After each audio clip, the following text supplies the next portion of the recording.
15. The 1001 Goals. In the discourse titled The Pale Criminal, we witness Zarathustra taking a decidedly relativist stance on the question of morality. In the 1001 Goals, we will find that it is not that clear-cut.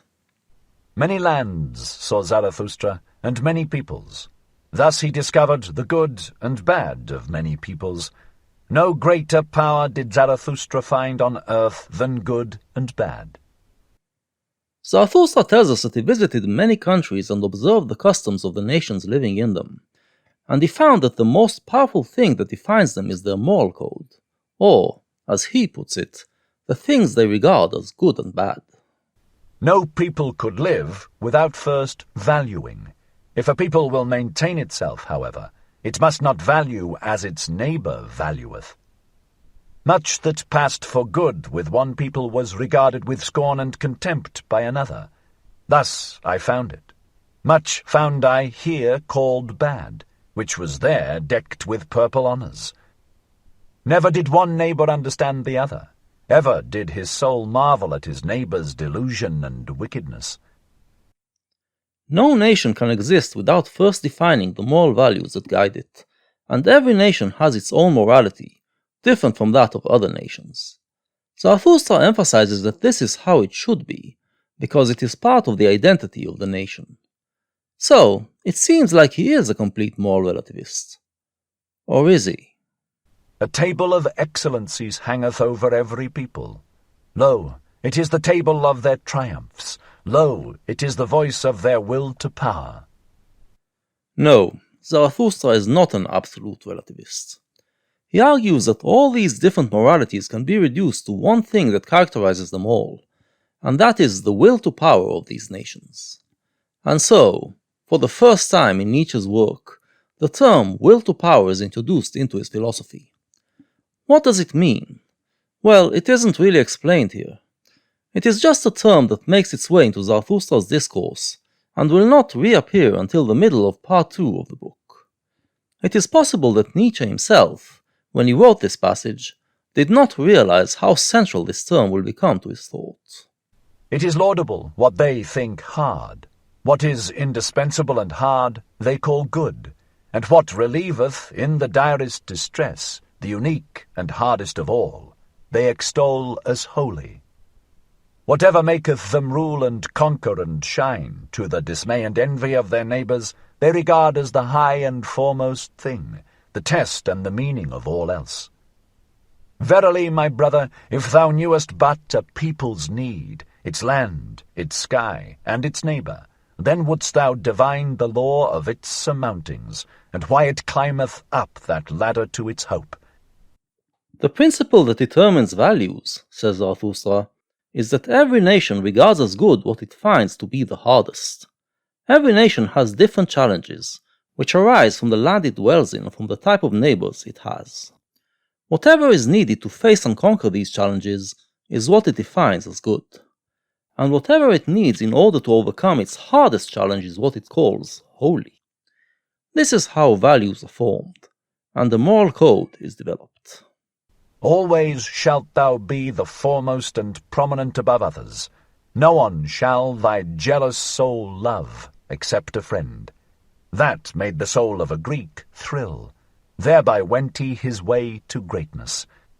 To speak truth and be skilful with bow and arrow, so seemed it alike pleasing and hard to the people from whom cometh my name, the name which is alike pleasing and hard to me. To honour father and mother, and from the root of the soul to do their will, this table of surmounting hung another people over them, and became powerful and permanent thereby. To have fidelity, and for the sake of fidelity to risk honour and blood, even in evil and dangerous courses. Teaching itself so, another people mastered itself, and thus mastering itself, became pregnant and heavy with great hopes. Zarathustra provides a few examples, namely, the Greeks, the Persians, the Jews, and the Germans. Each have different values, but it is all about what they had to overcome. To express its will to power, the nation has to overcome challenges, and it creates its values accordingly. Verily, men have given unto themselves all their good and bad. Verily, they took it not, they found it not. It came not unto them as a voice from heaven. Values did man only assign to things in order to maintain himself. He created only the significance of things, the human significance. Therefore calleth he himself man, that is, the valuator. Values, then, did not come to humans from the outside. We did not get them from any god. Every nation created its own values out of its own struggles. Nations that failed in creating values that proved to be strong enough to overcome their challenges did not survive. Valuing is creating. Hear it, ye creating ones. Valuation itself is the treasure and jewel of the valued things. Through valuation only is there value, and without valuation the nut of existence would be hollow. Hear it, ye creating ones. In order to survive, then, a nation must have creative powers, capable of creating values. Zarathustra adds that without values, human existence would be hollow. If we just accepted everything in existence without determining what is good and what is bad, life would be meaningless. The creative force, then, is what gives us life, and what gives meaning to our life. Change of values, that is, change of the creating ones. Always doth he destroy who hath to be a creator.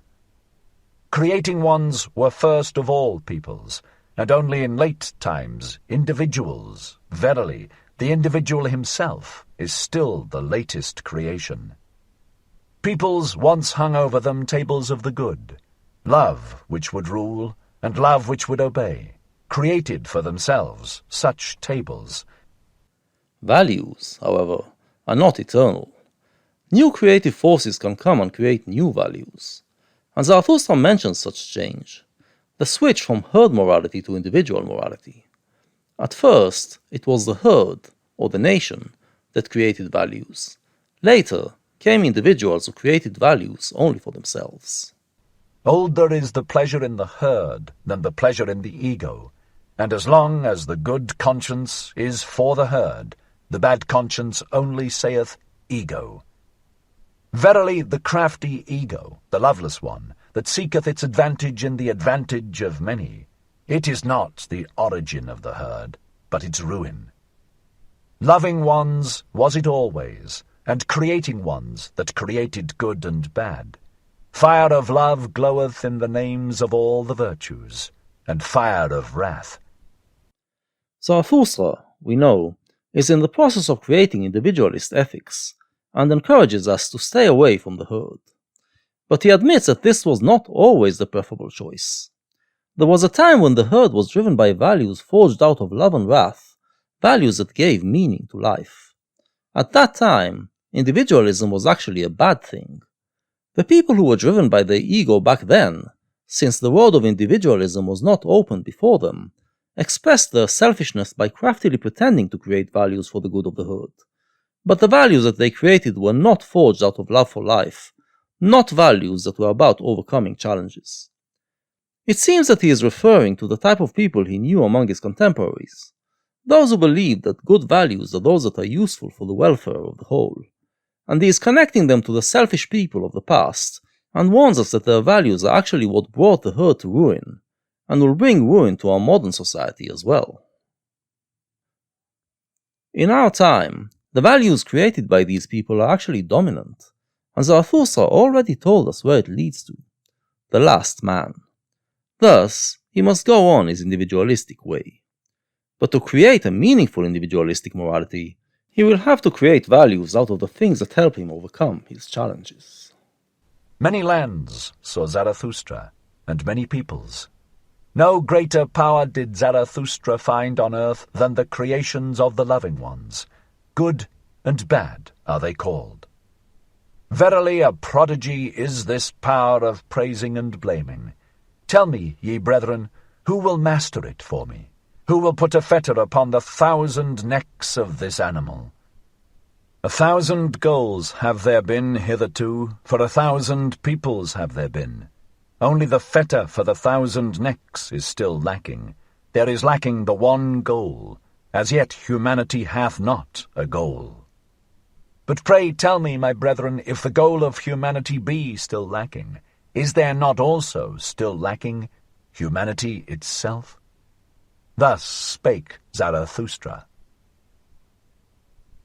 In closing, Zarathustra repeats the main points of this discourse, and it leads him to talk about humanity. The goal of the modern age was to create a perfect and happy humanity. However, we just learned that in order for a collective of people to be happy, it must have a shared set of values that are forged out of overcoming something hard. In other words, it must set a hard goal for itself, and work together to achieve that goal. Without that, the collective cannot come together, and since humanity does not have such a goal, it means that it exists only in the minds of philosophers and politicians. As we know, Zarathustra believes that the goal of humanity should be the Superman. But here we learn something more. While every nation has its own set of values, there is a principle that is at the basis of all of these sets. So to bring them all together around a shared goal, it will have to be based on that principle.